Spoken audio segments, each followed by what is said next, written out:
বাংলাদেশ, যে দেশের সংবিধানে সব ধর্মের মানুষের সমান অধিকারের কথা বলা হয়েছে, কিন্তু অত্যন্ত দুঃখের সাথে আমাদের দেখতে হচ্ছে দেশের একটি নির্দিষ্ট গোষ্ঠী বারবার এই সম্প্রীতি নষ্ট করার চেষ্টা করছে। সম্প্রতি গাইবান্ধার পলাশবাড়ীতে শ্রীরামচন্দ্রের মূর্তি বা ভাস্কর্য তৈরিতে চরমপন্থী ও মৌলবাদী গোষ্ঠীর বাধা দেওয়ার ঘটনাটি আমাদের স্তম্ভিত করেছে। আজ প্রশ্ন উঠছে, কেন এই অযৌক্তিক বাধা? কেন গাইবান্ধার মাটিতে অন্যের ধর্মীয় স্বাধীনতায় আঘাত এনে দেশে সাম্প্রদায়িক দাঙ্গা লাগানোর চেষ্টা করা হচ্ছে? সনাতন ধর্মাবলম্বীদের কাছে শ্রীরামচন্দ্র একজন অবতার, তাদের আস্থার প্রতীক। পলাশবাড়ির সনাতন সম্প্রদায়ের মানুষ তাদের নিজস্ব জায়গায় একটি মূর্তি বা ভাস্কর্য তৈরি করছিল, যা তাদের সম্পূর্ণ মৌলিক এবং সাংবিধানিক অধিকার।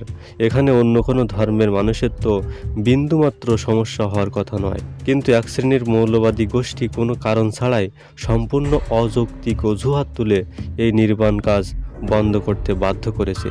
শুধু তাই নয়, রামমূর্তির প্রতি চরম অবমাননা প্রদর্শন করা হয়েছে, যা কোটি কোটি মানুষের ধর্মীয় অনুভূতিতে আঘাত এনেছে। এটি কোনো ধর্মীয় অনুভূতির বিষয় নয়, এটি সরাসরি অন্য ধর্মের উপর আধিপত্য বিস্তারের চেষ্টা। ইসলাম বা অন্য কোনো ধর্মই শিক্ষা দেয় না যে অন্য একজন মানুষের ধর্মীয় স্বাধীনতায় জোরপূর্বক বাধা দিতে হবে। তাহলে পলাশবাড়ির এই মৌলবাদীরা কার স্বার্থে এই কাজ করছে? একটু গভীরভাবে চিন্তা করলে বোঝা যায় এই বাধার পিছনে কোনো ধর্মীয় যুক্তি নেই, আছে গভীর রাজনৈতিক এবং সাম্প্রদায়িক ষড়যন্ত্র। এই মৌলবাদী চক্রটি ভালো করেই জানে গাইবান্ধার মতো শান্ত একটি এলাকায় মূর্তিতে আঘাত করলে বা সনাতনীদের বাধা দিলে সমাজে উত্তেজনা ছড়াবে, আর এই উত্তেজনাকে পুঁজি করে তারা পুরো দেশে একটি বড় ধরনের সাম্প্রদায়িক দাঙ্গা লাগাতে চায়।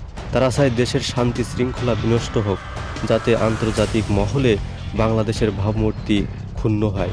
সামান্য একটা ভাস্কর্য বা মূর্তি তৈরি নিয়ে যারা রাজপথে এসে বিষোদ্গার করে, তারা আসলে দেশের শত্রু, সম্প্রীতির শত্রু। আমরা পলাশবাড়ির এই ন্যাক্কারজনক ঘটনার তীব্র নিন্দা ও প্রতিবাদ জানাচ্ছি। একজন স্বাধীন দেশের নাগরিক হিসাবে সনাতন ধর্ম অবলম্বীদের এই অধিকার ফিরিয়ে দিতে হবে। গাইবান্ধার পলাশবাড়িতে রামমূর্তি তৈরির কাজ যেন অবিলম্বে এবং সম্পূর্ণ নিরাপত্তার সাথে পুনরায় শুরু করা হয়। প্রশাসনকে তা নিশ্চিত করতে হবে। যারা আইন নিজের হাতে তুলে নিয়ে মূর্তি তৈরিতে বাধা দিয়েছে, যারা ধর্মীয় অনুভূতিতে আঘাত এনে মূর্তির অবমাননা করেছে, তাদের চিহ্নিত করে দ্রুত আইনের আওতায় আনতে হবে। এদের আজ ছাড় দিলে কাল অন্য কোনো উৎসব বা সংস্কৃতির উপর আঘাত আসবে। বাংলাদেশ সবার, এখানে যেমন মসজিদের মিনার থাকবে, তেমনি মন্দিরের শঙ্খধ্বনিও বাজবে। আসুন, মৌলবাদীদের এই ঘৃণ্য চক্রান্তের বিরুদ্ধে আমরা সবাই দলমত ধর্ম নির্বিশেষে ঐক্যবদ্ধ হই। কোনো উস্কানিতে পা না দিয়ে আইনি উপায়ে এই অন্যায়ের প্রতিবাদ করি। পলাশবাড়ির সনাতন ভাই বোনদের ধর্মীয় স্বাধীনতা রক্ষা করা আমাদের সবার দায়িত্ব। গাইবান্ধার পলাশবাড়ির এই ঘটনা নিয়ে আপনার মতামত কি? কমেন্ট সেকশনে অবশ্যই জানান।